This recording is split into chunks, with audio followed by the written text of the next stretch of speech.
विपक्ष का भी यही सवाल है और जनता का भी यही सवाल है कि इंडिया महागठबंधन का दूल्हा कौन है। तो कांग्रेस का मैनिफेस्टो है, उसमें लिखा हुआ है कि एक्सरे होगा, सबके संपत्ति का एक्सरे होगा। तो विपक्ष कह रही है कि जो कांग्रेस अगर सत्ता में आती है तो वो हिंदू। मेरी आत्मा जो थी वो इंडिया गठबंधन के साथ थी। शरीर राजद के पास था, शरीर वहां था, आज शरीर यहाँ है। कहिएगा मोदी जी के रैली से कहीं डगमगा तो नहीं जाएगा इंडिया महागठबंधन? कहीं जहानाबाद का टिकट नहीं मिला, ये कहीं निराश होने का रीजन तो नहीं है? इसमें लोग पीछे क्यों हटते बोलने से कि हाँ हमको यहाँ से टिकट चाहिए, हमको वहां से टिकट चाहिए? 150 लाख करोड़ रुपए का कर्ज हो गया इस देश के ऊपर। डेवलपमेंट करेगा तो कर्ज तो होगा ना। इलेक्ट्रल बॉन्ड को लेकर सवाल उठा रहे थे और मेरे पास जो डेटा आया है इलेक्ट्रल बॉन्ड का, भाजपा के पास 6000 करोड़ का कुछ फंड आया है, लेकिन कांग्रेस के पास 14 से 1600 करोड़ का आया है। जब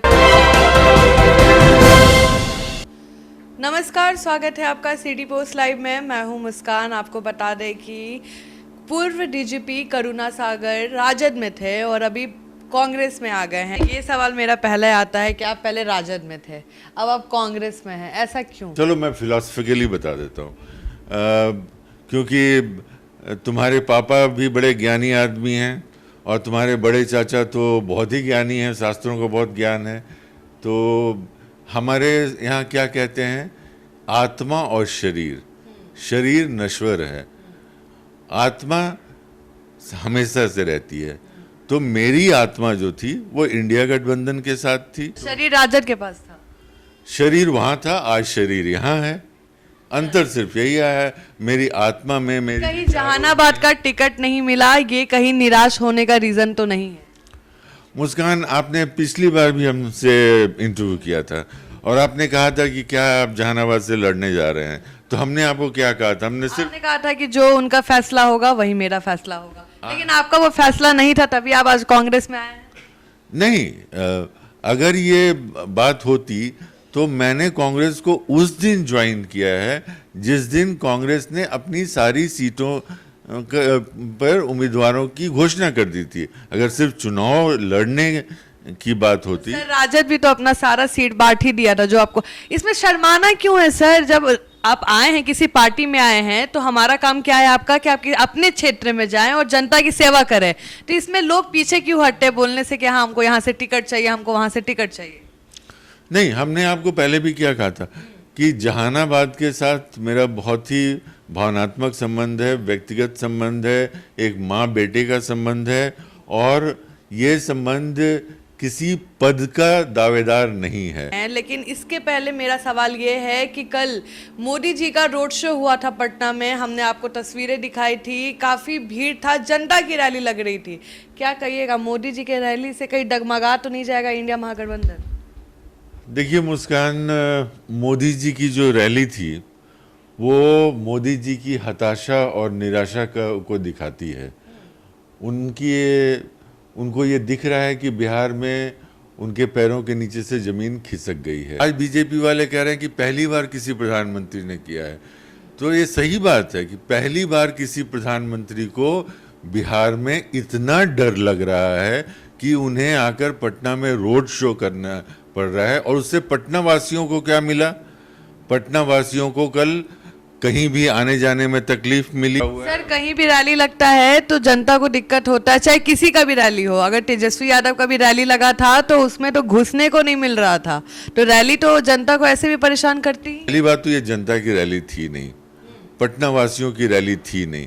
इसमें बिहार के दूर दूर के कोने से, बाहर से लोगों को इकट्ठा किया गया था ये दिखाने के लिए। और जैसा हमने कहा कि ये दिखाने की ज़रूरत क्यों पड़ी? अगर बिहार में 40 की 40 ये जैसे बोलते हैं इनके नेता वो जीत रहे हैं, तो फिर मोदी जी को ये मशक्कत करने की ज़रूरत क्यों पड़ रही है? बिहार में देखा गया है कि बिहार के अगर हम राजनीति देखें तो राजद कांग्रेस से ज्यादा ऊपर ऊंचा उठती है। अगर लोकसभा इलेक्शन की बात करें, जहां कांग्रेस को नेतृत्व करना चाहिए वहां राजद कर रही थी। ये आप भी देख रहे थे, अच्छे अच्छे जो सीट थे जो कांग्रेस लड़ती आ रही थी वो इस बार राजद के खाते में गई। तो आप फिर राजद से कांग्रेस में जाने का क्यों, कोई और अन्य पार्टी आप क्यों नहीं चुने? देखिए, सिंपल बात है कि हमारी जो सोच है, मेरे जो आदर्श हैं, मेरे जो विचार हैं, वो कांग्रेस से मेल खाते हैं। आप ये सब सवाल तब करती हैं जब अगर हम बीजेपी में चले जाते कि आप पहले तो ऐसी बात करते थे, आज ऐसी बात कर रहे हैं।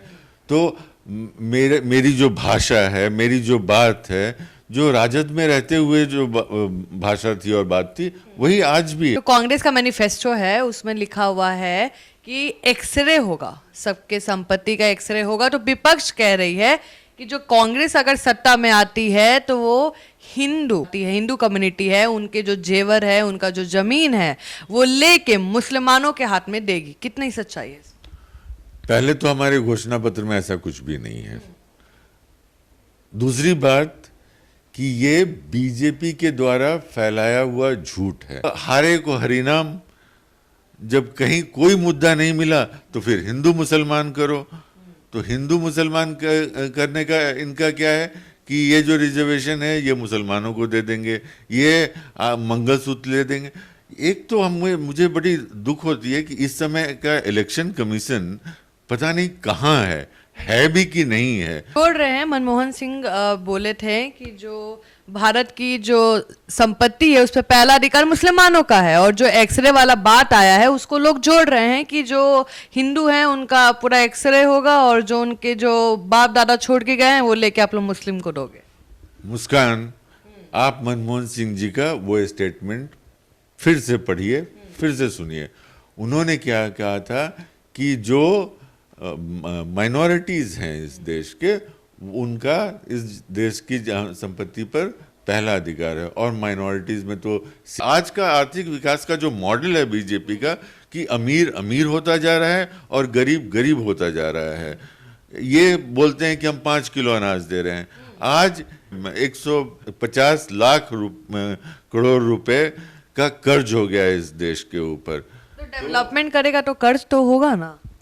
नहीं, ये डेवलपमेंट में अगर ये पैसा जाता तो ठीक है, ये पैसा वोट बनाने के लिए दिया जा रहा है। अच्छा, इस पर सवाल बनता है, पिछले इंटरव्यू में आपसे बात हुआ था, आप लोग इलेक्ट्रोल बॉन्ड को लेकर सवाल उठा रहे थे, और मेरे पास जो डेटा आया है इलेक्ट्रोल बॉन्ड का, भाजपा के पास 6,000 करोड़ का कुछ फंड आया है, लेकिन कांग्रेस के पास 14 से 1600 करोड़ का आया है, जबकि कांग्रेस इंडिया में 8 स्टेट में लगभग रूल कर रही है।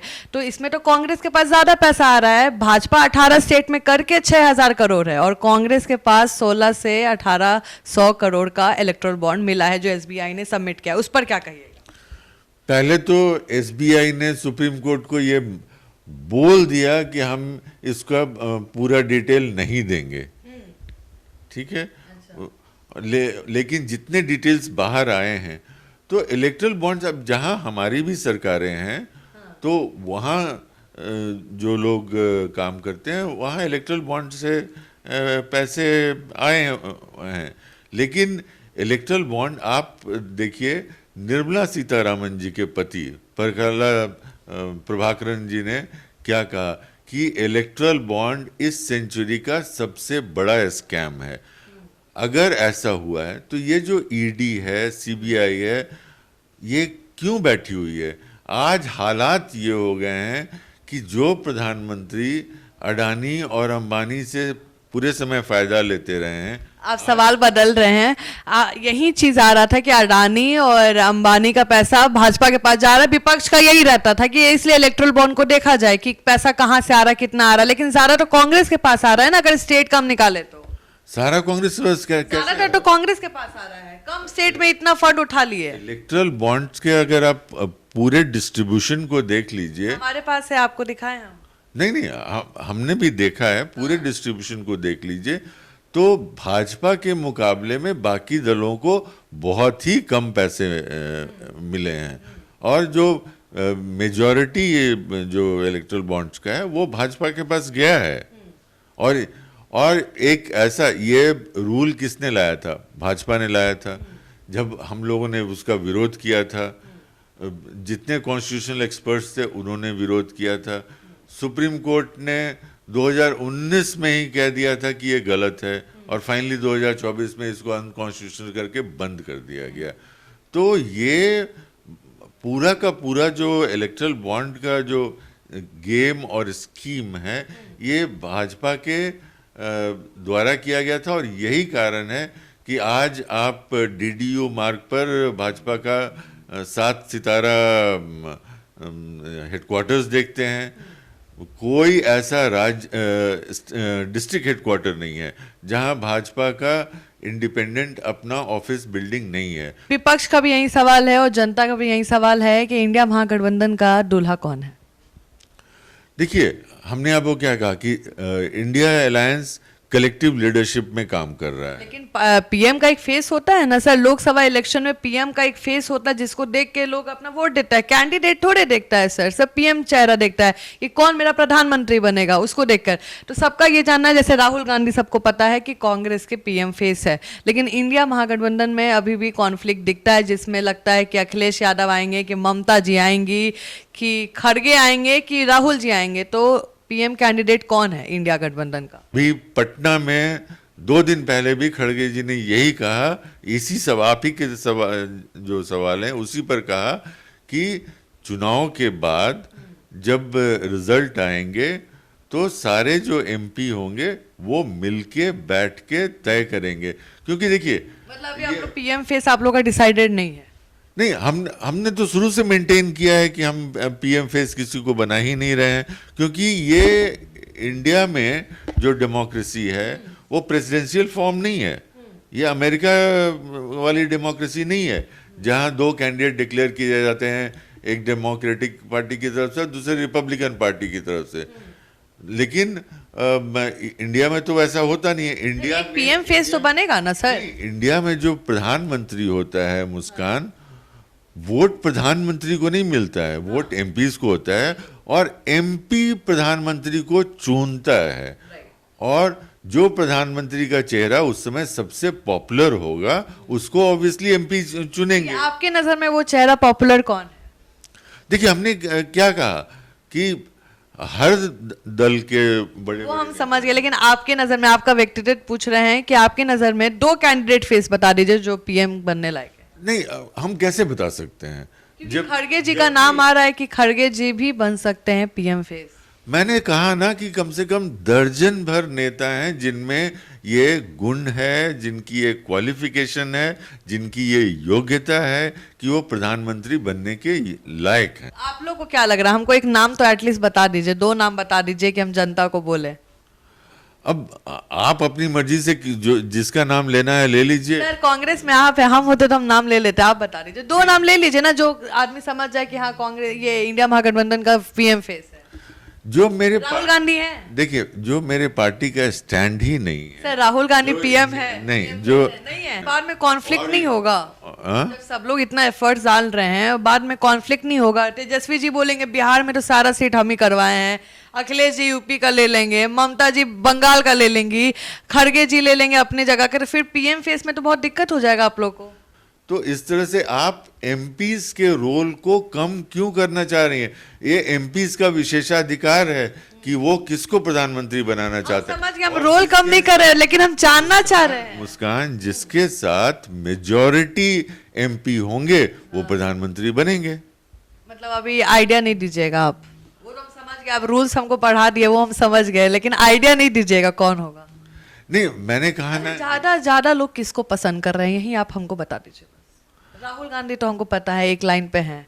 खड़गे जी आ रहे हैं क्या? खड़गे जी का सुनने में आ रहा है। विधानसभा में आपका क्या रोल होने वाला है? नेतृत्व का बात नहीं करिएगा, जो हमारे नेतृत्व चाहेंगे। हम आपसे आपका जानना चाह रहे हैं कि आप क्या रोल एक्चुअली निभाना चाह रहे हैं, मतलब आपका क्या मन है? देखिए, मेरा मन वही है जो पहले राजद के साथ भी था और इसके साथ भी है कि मैं कांग्रेस के जनाधार को मजबूत करने की कोशिश करूंगा।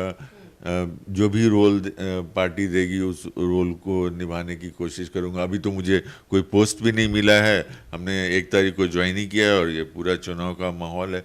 तो चुनाव हो जाने के बाद, सरकार बनने के बाद, अगर जिस तरह का रोल पार्टी मुझे उचित समझती है देगी, लेकिन मेरी कोशिश हमेशा से यही, राजद में भी यही रही है और कांग्रेस में भी यही रहेगी कि मैं पार्टी के ग्राउंड पर जाकर और इसके जनाधार को मजबूत करने में जो भी अपनी भूमिका निभा सकते हैं वो निभाना चाहेंगे। जनता से क्या अपील करिएगा? कि ये जो चुनाव हो रहे हैं ये साधारण चुनाव नहीं है, हर एक 5 साल के बाद चुनाव होता है, लेकिन एक कोशिश हो रही है कि एक देश और एक नेता हो। शायद ये भारत का लास्ट डेमोक्रेटिक इलेक्शन है।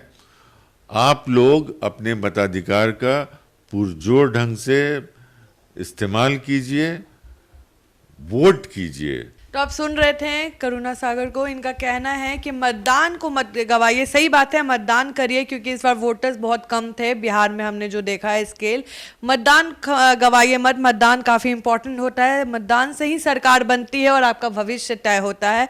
आप भी अपना ओपिनियन दे सकते हैं। जो भी सवाल लोगों के मन में था और विपक्ष के मन में था, मैंने बिल्कुल कोशिश किया है कि वो सवाल इनसे पूछा जाए और जवाब लिया जाए। जितना जवाब निकाला जा सकता था मैंने निकालने की कोशिश की है। तब तक के लिए बने रहे हमारे साथ। धन्यवाद।